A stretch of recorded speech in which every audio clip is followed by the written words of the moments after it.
Étape que l'organe délibérant du Kasaï central vient de franchir.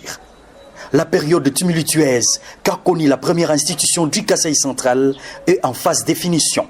Après l'autorisation obtenue par le vice-premier ministre et ministre de l'Intérieur sur l'organisation de plénière, le directeur administratif de l'Assemblée provinciale a convoqué et présidé une séance plénière ce vendredi 6 juin 2025 avec pour objectif installer les bureaux d'âge afin de statuer sur les pétitions à l'encontre des membres du bureau conformément à l'article 27 alinéa 7 du règlement intérieur de l'organe délibérant du Kasaï central.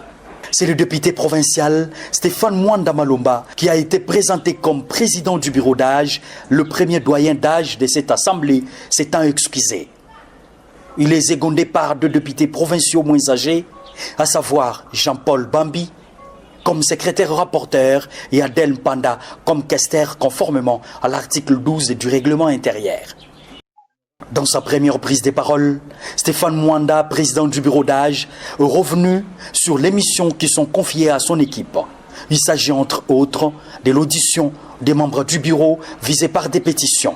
Il promet de convoquer une plénière en vue de statuer sur cette question dans un très bref délai. Les hommes passent, mais les institutions restent. Il est vrai que nous traversons une période assez difficile.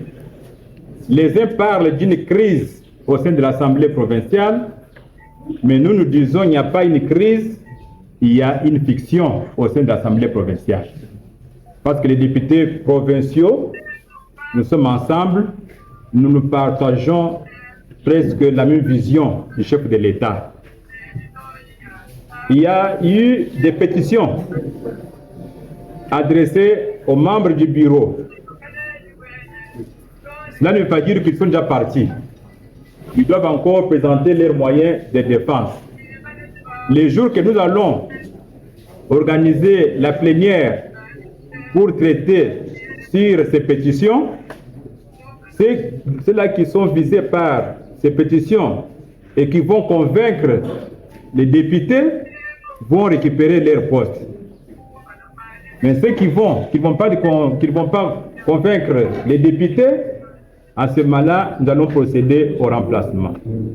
Mais pour le moment, nous invitons la population centre-kassaïenne de rester calme jusqu'à l'aboutissement erré de ce processus qui commence ce jour.